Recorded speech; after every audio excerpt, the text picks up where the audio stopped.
Welcome back to my channel, Famous and Fabulous. What if I told you that one of Johnny Depp's biggest regrets has nothing to do with court cases, celebrity drama, or even his wildest movie roles, but everything to do with love, a quiet kind of love. The kind you don't know is special until it's gone. Yep, we're talking about Vanessa Paradis. Their love story didn't happen in the pages of gossip magazines or through flashy Hollywood announcements. It happened instead in the quiet spaces of fame. Quiet breakfast in Paris, shared looks at movie events, whispered encouragement backstage at concerts, and bedtime stories read to their children. A love that was quietly powerful, almost holy in how private it was. And now, as time has changed the romance, Depp's thoughts have begun to show through the cracks, showing a deep hurt, a lasting regret about a woman who once kept him steady in a world that never stopped spinning. To really understand how deep this regret is, we need to go back in time and explore the man Johnny Depp was before Vanessa Paradis came into his life. Born on June 9, 1963 in Owensboro, Kentucky, Depp's early years were marked by moving around a lot. His family moved often because of his father's job as a civil engineer, and by the time Depp was a teenager, his parents had gotten divorced. This mess left a big impact, creating a sense of being lost that would later affect his relationships and career choices. Depp dropped out of high school to chase music, forming a band called The Kids, which opened for acts like Iggy Pop. But fate had other plans. In 1983, at the age of 20, he married makeup artist Lori Ann Allison, a marriage that lasted only 2 years, but introduced him to Nicolas Cage, who told him to try acting. Depp's acting career exploded in the late 1980s with his role as Officer Tom Hansen on the TV series 21 Jump Street. The show made him a teen idol, but Depp hated being seen as just a heartthrob. Wanting more artistic roles, he broke free with Tim Burton's Edward Scissorhands in 1990, a film that showed his dark intensity and vulnerability. This role not only made him a Hollywood leading man, but also introduced him to Winona Ryder, with whom he had a famous engagement. Their relationship, marked by Depp's famous Winona Forever tattoo, later changed to Wino Forever, after their split was passionate but rocky ending in 1993 amid rumors of cheating and emotional problems. Throughout the 1990s, Depp's love life was crazy.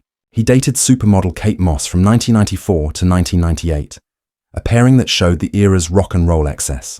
Their relationship was fueled by parties, travel, and loving each other's rebellious spirits. But it too fell apart under the weight of Depp's self-destructive habits, including drinking and drug use.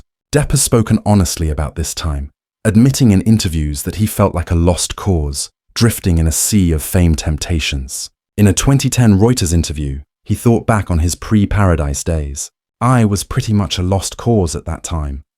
It was a time of artistic chaos where Depp's roles in films like Donnie Brasco 1997 and Fear and Loathing in Las Vegas 1998 mirrored his inner mess, characters dealing with identity, addiction, and loneliness. Enter Vanessa Paradis, a French singer and actress whose appeal wasn't based in glamour, but in being real. Born on December 22, 1972 in Saint-Maur-des-Fossés, France, Paradis rose to fame at just 14 with her hit single Joe Le Taxi in 1987. The song topped charts across Europe, making her a child star overnight. But Paradis handled her early success with grace, moving into acting with roles in films like Noce Blanche 1989, for which she won a César Award for Most Promising Actress. By the late 1990s, she had made herself known as a many-talented artist, singer, model, and actress, known for her dreamy beauty, husky voice, and independent spirit. Unlike the Hollywood starlets Depp had dated, Paradis was grounded in her French roots, caring more about privacy and family over red carpet appearances. Their paths crossed in 1998 at the Hotel Costas in Paris, where Depp was filming Roman Polanski's The Ninth Gate. Depp has told the story vividly in multiple interviews, describing it as an instant connection. "I saw her across a room and thought, what's happening to me?" he told the Daily Mail in 2011. More poetically, he explained in a 2004 Oprah Winfrey Show appearance, "She was wearing a dress with exposed back and I saw that back and that neck. And then she turned around and I saw those eyes. And boom, my life as a single man was done." Paradis, with her back turned, wearing a red dress that caught the warm breeze, became the lightning bolt that struck Depp's heart. It wasn't just flirting, it was an awakening for a man known for artistic chaos and romantic trouble.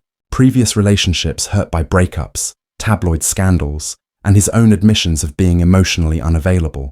Meeting Vanessa was like finding a melody that finally went well with his own messy life. Paradis didn't try to fix Depp. She accepted him, understood him, and loved with a quiet strength that broke down his walls. In a rare interview with French Elle, Paradis described her early days. "He's the love of my life. You can tell when your lover is also your best friend." They quickly built a life together, not defined by marriage vows, but by a deep commitment. Depp often spoke about how they never needed a piece of paper to prove their love. Marriage is really from soul to soul, heart to heart. You don't need somebody to say, "Okay, you're married," he told Extra in 2007. Instead, their bond was sealed through shared experiences and the family they created. In 1999, Paradis gave birth to their daughter, Lily Rose Melody Depp, in Neuilly-sur-Seine, France. 3 years later, in 2002, their son John-Jacques Christopher Depp III arrived. Depp has said that fatherhood changed him. "Vanessa and my kids gave me life," he said on Oprah in 2004. Their home life was a safe place far from Hollywood's bright lights. The couple split their time between a big estate in the south of France, apartments in Paris, and a private island in the Bahamas that Depp bought in 2004 for $3.6 million named Little Hall's Pond Cay. The 45-acre paradise became a symbol of their hiding away. Depp described it in a 2005 Vanity Fair interview. "I can come down here and disappear. I spent the Christmas season here with Vanessa and the kids. You can feed hot dogs to the nurse sharks in the exhumas, but it's best to not swim when doing it." In France, they protected their children from fame's suffocating attention. Raising them, speaking both languages and anonymously, Paradis explained in a 2007 Marie Claire UK interview, "For my children, I secretly choose France. In the south of France, you can live much more anonymously, and that's a blessing, especially when the children are still young." Vanessa was not just Depp's partner. She was his compass. Her presence stabilized him, giving him a safe place that allowed him to grow not just as an artist, but as a father and man. Depp's career, not because of betrayal, but because life pulled him in different directions. Depp admitted in a 2013 US Weekly interview, "Relationships are very difficult, especially in a business that I'm in, because you're constantly away or they're away." They began speaking different emotional languages. The connection that once felt easy began needing more effort, more talking, more trying on purpose. Things that can easily get lost in the whirlwind of celebrity life. People close to them noticed tensions as early as 2007, with reports of passionate fights where Depp would walk away, leaving Paradis frustrated. In a 2004 TikTok circulated interview, Paradis described Depp as impatient and hard to deal with, saying he throws tantrums and hits things when angry, needing her to calm him down. These glimpses hinted at underlying problems, though Paradis often framed it as part of his passionate nature. When Depp talks about their relationship falling apart, there's no bitterness, no blame, only regret. In a rare 2013 Rolling Stone interview, he confessed, "The last couple years have been a bit bumpy at times, certainly unpleasant, but that's the nature of breakups, I guess, especially when there are kids involved." He continued, "She gave me everything. She gave me stability, a family, a reason to come home, and I didn't always see it. I got swept up in the madness." There's visible sadness when he recalls those years, not because he's trying to rewrite history, but because he's finally admitting the things he wishes he'd held onto tighter. "I wasn't always the man I wanted to be," he admitted, "and she deserved that man every day." The tragedy of their parting wasn't dramatic. It was gradual, a slow fading rather than a sudden explosion. Depp described it as a drift, a gentle but steady current pulling them apart. In a 2013 CBS This Morning interview, he said there wasn't one big fight, no betrayal. It was quieter than that. "We just stopped connecting the way we used to. It was like waking up and realizing you're living parallel lives instead of intertwined ones. That kind of loss is often harder to grieve. There's no clear villain, no single moment to blame, just a series of missed opportunities, unspoken words, and days that slip by without tenderness." Rumors of their split surfaced in early 2012, with sources telling People magazine that they have been living separate lives for 2 years. Depp initially denied it at the Dark Shadows premiere in May 2012, but by June, his publicist confirmed. Johnny Depp and Vanessa Paradis have amicably separated.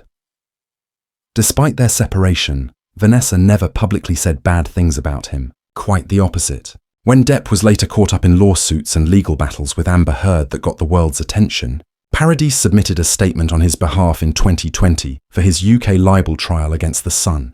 In it, she called him a kind, attentive, generous, and non-violent person and father. These weren't empty words.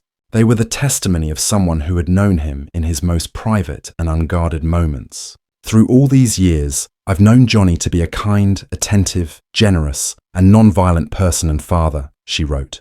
On movie sets, the actors, directors, and entire crews adore him because he is humble and respectful to everyone.